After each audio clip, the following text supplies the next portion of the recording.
Hey guys, Blarg here from Rise of Zek. As you know, we've been watching the Daybreak versus the Hero's Journey lawsuit pretty closely, and we've put a few videos out on the subject. In those videos, we mentioned that there's a rumor going around that an aggrieved player sent the email to Daybreak that may have prompted the lawsuit against and the probable downfall of the Hero's Journey. We were contacted by someone claiming to be a friend of that player. After some discussions with the friend, we were put into contact with the alleged whistleblower. Now, we were skeptical at first, but after some discussions and reviewing some of the things they provided to us, we think we've got the real deal here. So, we arranged an interview with both the whistleblower and their friend, on the condition of anonymity, so you could hear from the source why they did what they did. Those interviews follow. We hope you enjoy them.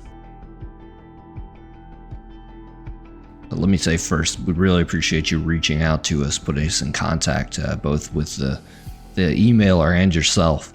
So let me ask you first, how did your friend react whenever he found out about the lawsuit being filed? He laughed really hard. I don't think he expected anything to come of it. Do you think that they expected things to escalate as much as they did?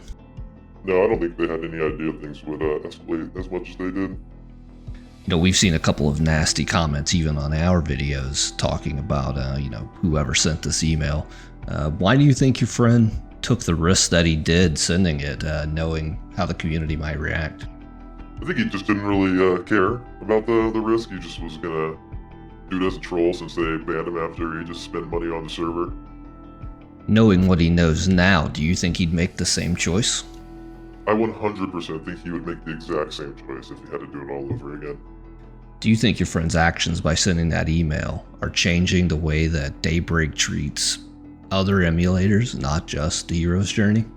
I think it's more of a front that Daybreak is just kind of using it as an excuse now, but they already knew about it for a long time. There's no way that email was like the first thing that they ever, or first time they ever heard about it. Now, I know you said you didn't think your friend had any big regrets, but what about you? Do you feel bad for the people who put all the time and effort into the Hero's Journey in light of this lawsuit that may shut the whole server down? It sucks for all the people that were playing on THJ, but I mean, I don't play on it, so it doesn't really affect me too much, and I care about blue servers as much as they care about red servers after how much like the player base shit on the red community for so many years.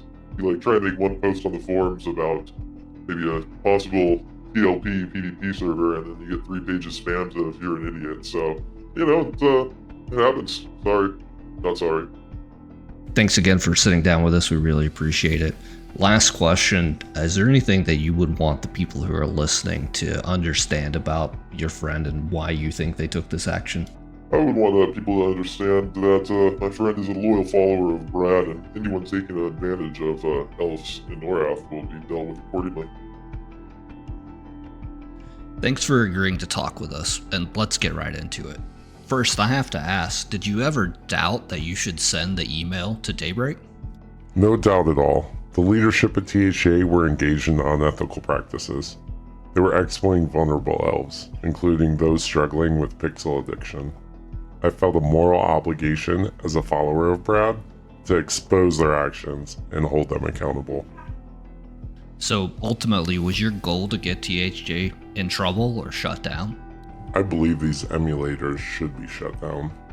They use psychological manipulation to target vulnerable players, and in many cases push them to spend more money than they intend.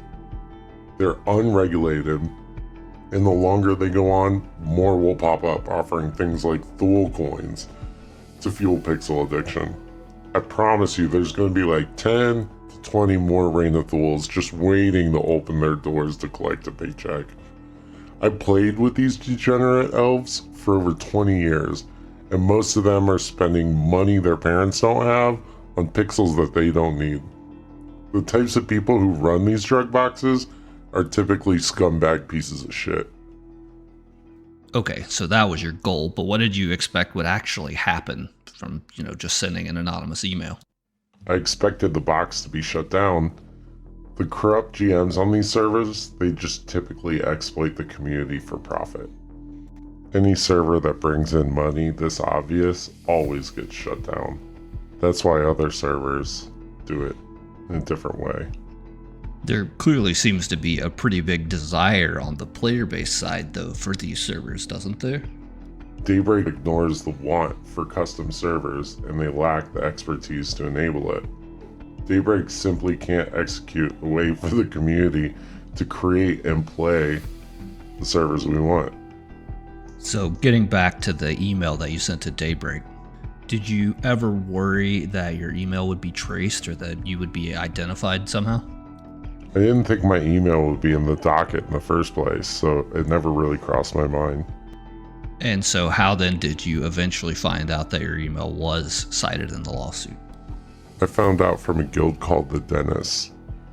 They're a guild for disabled stay-at-home sons that play EverQuest.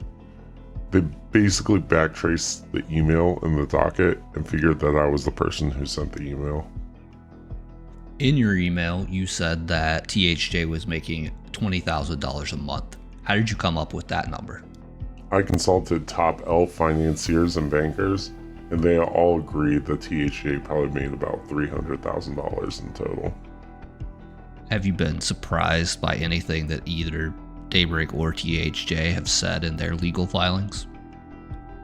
I'd be more surprised to find out why EverQuest was worth $300 million 5 years ago, owned by a Russian oligarch known for money laundering, to now suing a private server who's probably made about $300,000. Do you have any remorse or regret as it relates to the fact that THJ may get shut down despite the people there putting so much time and effort into putting the server together? I'm glad they'll get shut down. Games shouldn't be selling items to their players in an unregistered cash shop for a pay-to-win advantage. What about the implications for other MU servers that could be negatively impacted by the ruling in the THJ case?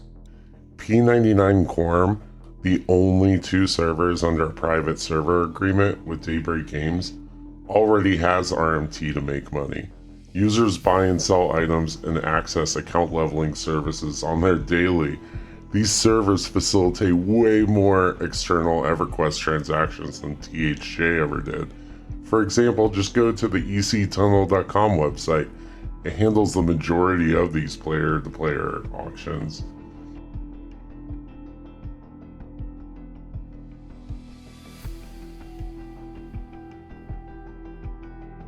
Well, again, we appreciate you taking the time to talk with us both in this interview and beforehand. And I can tell you have some very strong convictions about this, so I'm sure you'll be watching the outcome of the case as closely as we are. Well, guys, we certainly think those were interesting interviews, and we hope you agree. Keep in mind, these statements were made by the individuals, and those of us here at Rise of Zek don't necessarily agree or disagree with any of the points that they made. And it should go without saying, but in case it doesn't, please don't try to figure out who these individuals are, and please don't harass them. We appreciate them taking the time to talk with us, and we hope you enjoyed hearing their side of the situation. We're obviously going to continue to keep a close eye on the lawsuit. The injunction ruling should be coming out any day now, and we'll certainly put out an update when it does. So like and subscribe so you'll know as soon as we do. And thanks for watching.